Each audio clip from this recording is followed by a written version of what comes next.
winter is coming. Better be prepared. Actually, it's the beginning of fall, so it's not really that cold, but you still got to be prepared. It's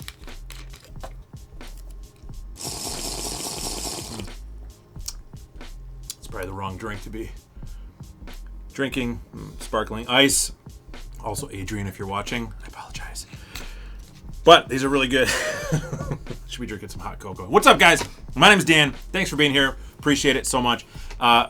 We are going to be talking about cold weather gear. So if I was looking back at the old Dan Becker, the Dan Becker that first started backpacking, like what would I have told myself in order to stay warm? I definitely remember when the cold season started happening, how nervous I was to actually go cold weather camping. My biggest concern was actually just being able to sleep warm at night. Also just like around the campfire and that kind of thing. Like if it gets really cold, I'm not going to enjoy this. So in this video, I'm going to be talking to the old Dan Becker, telling him, Dan, this is the stuff you should have brought. This is the gear items that would have made that trip 1,000 times better. And I have had definitely times in my backpacking career where I literally froze and it was miserable.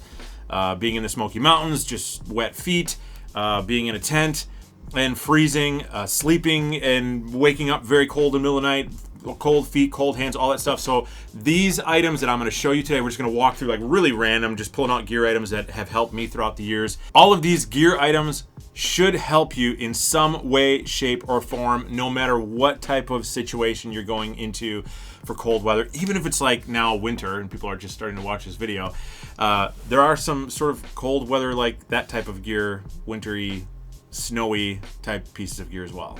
Oh, also, just let me preface this as well. This gear isn't like this isn't going to be like sleep system type stuff. I'm not going to tell you about your sleeping bag. You obviously know you should bring a warm sleeping bag. I'm just going to give you sort of the add-ons to help your backpacking experience be that much warmer. And stick around to the end because I'm going to be showing you a piece of gear that is probably, in my opinion, one of the easiest, one of the most convenient, and kind of a game changer for you, especially if you don't want to spend a ton of money on updating gear for winter. All right, first up on the list, literally just totally random. Do you know what that is? A boot. You do not want to wear this in snow. This is a down bootie. If you get cold feet, this is legit amazing. Throwing this on your feet in the middle of the night, right? Or actually, before you go to, you want to put it on before you go to bed. When you get in your tent, these are only tent items right here, but these will keep your feet toasty warm. And this way you don't have to like worry about if you've got like a slightly underrated sleeping bag and your feet get really cold. These things are amazing. Where's the other one? Yes, it comes with two. Oh, and also they double as gloves. Yeah, literally double as gloves and a shark. It doubles as gloves and a shark. So they'll be here all night, folks. We'll be here all night. So these are actually pretty inexpensive for what they are. I want to say they're like $50 or $60. I know that sounds expensive. It's really not that expensive for what you get. They weigh next to nothing. They pack up and very small, but man, you will be so glad you've got these when it gets cold.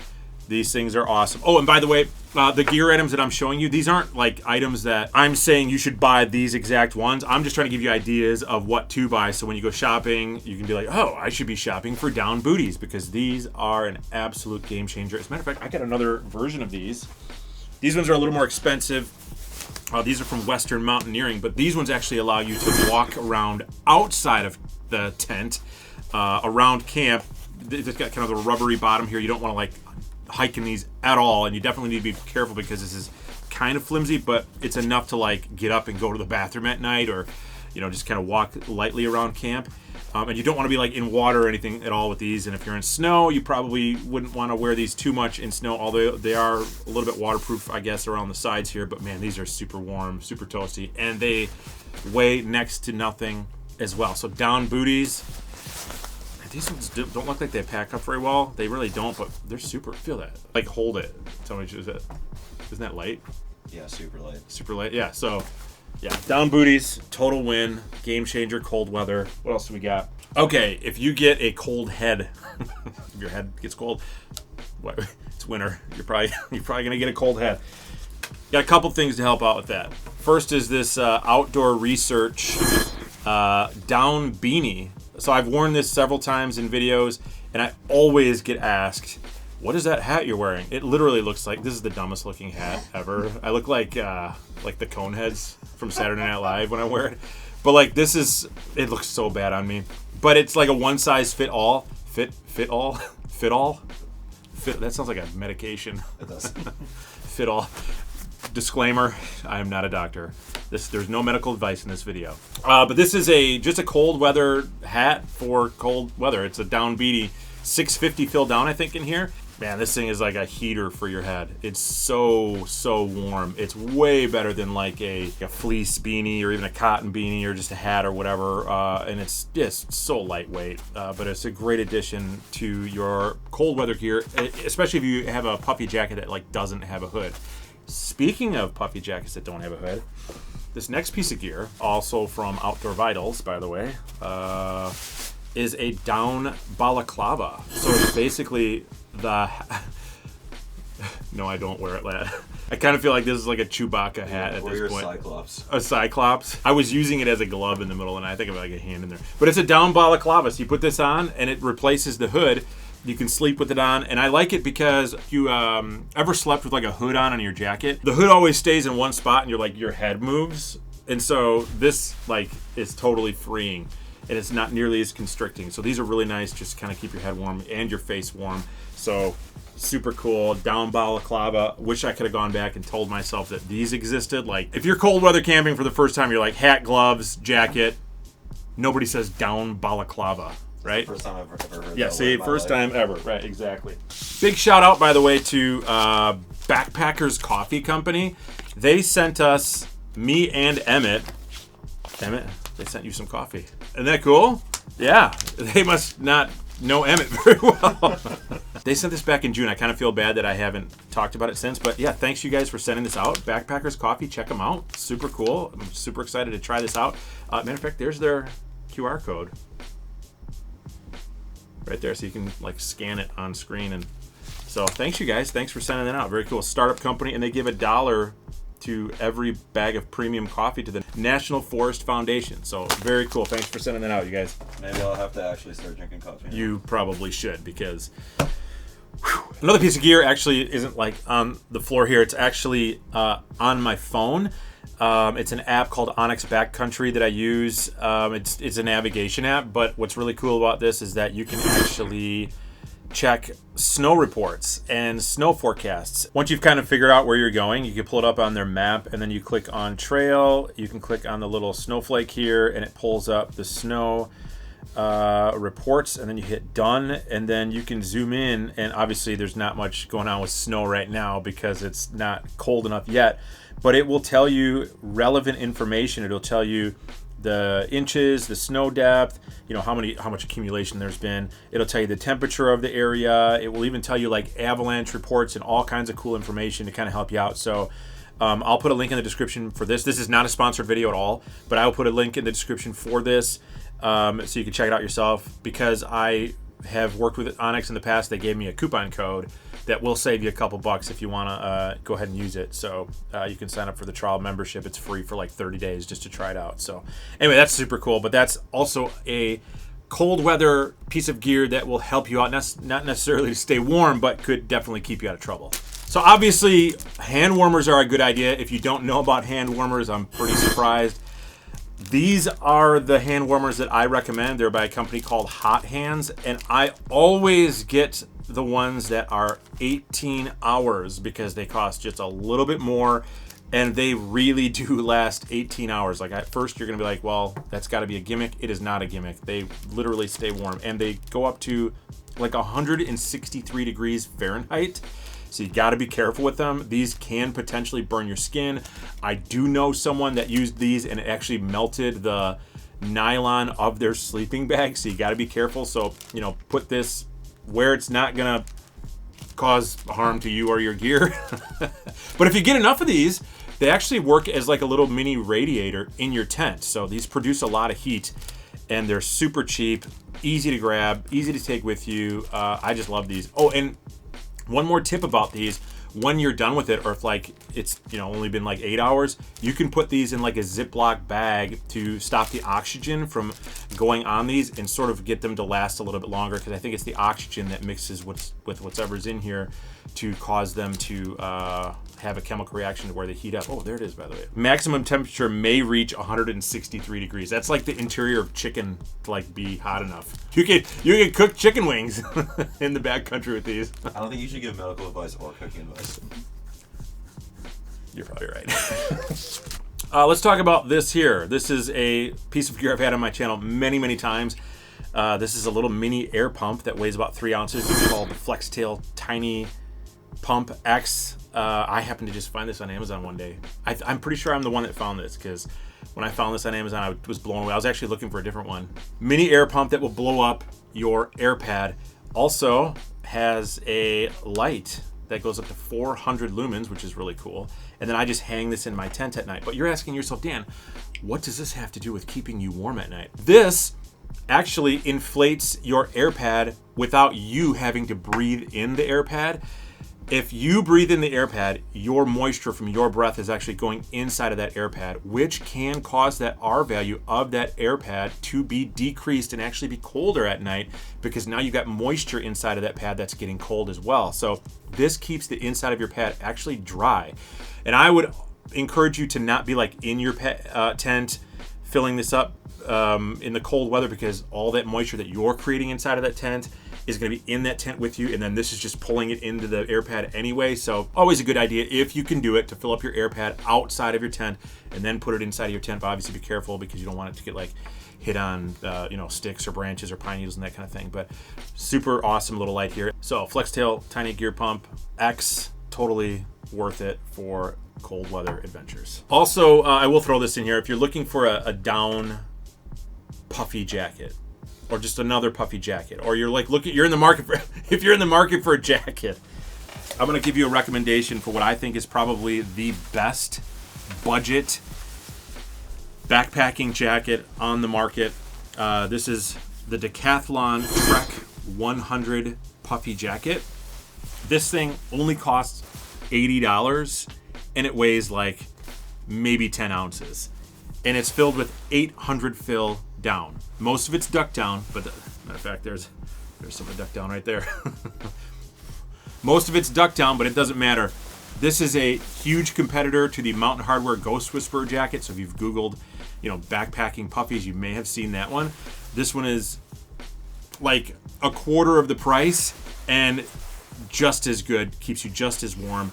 I have tested this thoroughly, and it is just such a great jacket. Now, if it's getting cold, it could potentially cause ice depending on wherever you're at. So I got a couple of pieces of gear here that could help you with that.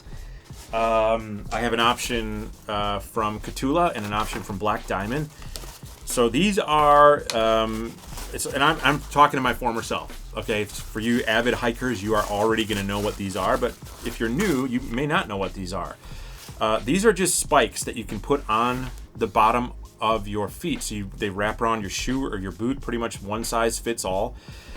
These are the nano spikes. So these have just a really small spike on the bottom, and they're just lighter weight. These work great on just not super steep, but very slippery terrain if there's a lot of ice and that kind of thing. So these are just nice to have. Now, if you want something a little more beefy, there's a lot of different brands out there. If I can get it open. But these ones are from Black Diamond. These are technically called micro spikes, and they're the exact same thing. They're just a little bit beefier, and they have a much beefier spike on them. These are pretty expensive. I think these run maybe $70-80. These run probably close to $100. You can honestly go on Amazon and find knockoffs of these that will probably do just as good, and they are literally a fraction of the price. I'll put some links in the description below for you, but you can find these for like maybe $15 on Amazon, but they're worth every penny. The only big difference, and it's really not much, honestly, is the number of spikes that you're going to find on the bottom of them. So yeah, these may be total overkill, but Black Diamond makes some good ones. If you want to get some longer lasting ones, probably a little bit better manufactured, but if you're only going out maybe once a year, twice a year, just get the cheap ones off of Amazon. Next on the list, these are if you've never camped or hiked in the snow, I'm going to tell you what these are. Most of you are like, oh, I already know what those are. These are Gators. These specific ones are snow Gators. So you may have seen Gators like when you're hiking in the summertime, and you just want to keep the dust or the sand out of your hiking shoe, especially if you're wearing shorts. You would wear a very short or small Gator just to kind of stop that from happening. Well, this is the exact same thing. It just stops snow from getting in your shoes or your boots. So if you're going to be in deeper snow, these are awesome to have. You don't have to worry about burying your whole leg in snow. The belt just kind of wraps around the bottom of your boot or your shoe, and it velcros around your leg, and you can now walk through the deepest snow you want, and you're not going to get it down in your shoes. So these are great to have. Links in the description. Make sure you check these out as well. All right, you ready for the game changer? Oh yeah. This is the game changer here. All right, at least in my opinion, it's the game changer. I might have been overstating this just a little. Slight clickbait there. You know what I'm talking about? Hey, little hook. Up to this point. Little hook. Okay, right here is right. Do you know what it is? Blankie. A blankie. It's kind of a blankie. This particular one is made by a company called Appalachian Gear Company. This is a sleeping bag liner. Now this one's a little bit overkill. It's the only one I've got on hand that is like the sleeping bag liner. So this goes inside of your sleeping bag. So it's like a big sock. You can get these from different companies. Some of them are very packable. Some of them are like this. This one's made of alpaca. And why you would want this in your cold weather kit, especially as a game changer, is because this will not only keep the inside of your sleeping bag clean and keep all your body oils off of your sleeping bag, which will cause your sleeping bags to last a lot longer. It'll also add a lot of warmth to your setup. So what that means is, say you've got like a 30-degree bag at home and you're nervous about taking it into sort of colder temperatures, or you're just kind of testing to see if you want to hike and camp in colder weather. This is a very inexpensive way to raise the rating of your sleeping bag to a better, warmer temperature. This one is a little expensive. This one's probably like $100. You don't need to spend that much money on these. But this one is just super cozy and warm. And it feels almost like a sheet. So if you don't like the... What do you think? Feels good. Feels good, yeah. So if you don't like how the inside of a sleeping bag feels, you want it to feel a little bit more like home, this thing's awesome. So a sleeping bag liner. I do have another one. I got another one for you. Are you ready for this? However, I want to preface this. This is new to me, which I have not tested, which I'm actually excited to test this winter. This is by Western Mountaineering. It's a vapor barrier, and it's essentially the same thing, but that one weighs maybe 12 ounces, 13 ounces, something like that. I don't know. But this one's only this one's less than 4 ounces, and it's essentially a nylon bag with this reflective inner to reflect the heat back to you. So this is cool because this is cool. It's not cool. It's actually warm. And when you get in it on its own, it's really thin, but because it's reflecting heat back, it holds that heat in. Downside to this though is you're probably gonna get sweaty in here, but it's super lightweight, and it's also like a great emergency sort of bag that you could take with you in a day pack or something like that. If you did get stuck out somewhere and you're like, oh man, I'm gonna have to spend the night out here. This is almost like a emergency bivy sack. But you can get this from Western Mountaineering's website. Very cool. I'm excited to try this out. The vapor barrier for a sleeping bag. So, if you want more information on all this, check out the links in the description below. Emmett, I'm sure, is excited to go winter camping this year, cold weather camping with me this year. Are you? Excited is an interesting way to put it. So he's going to experience some of his first cold weather videoing with us. He's going to be on video for sure, cold weather camping. I'm very excited to put him through it. So he's going to be comfy though, because he's got me around. Not to warm him up. Definitely not to warm him up. Not to warm him up. It's not that kind of channel, people. Wow. But I can give some tips and tricks, and I got all the gear you can use. I think we should end this video. We just need to cut this video. Cut. Thanks for watching, everybody. We'll see you on the next one. Oh, it's so funny. Oh my gosh. That was terrible.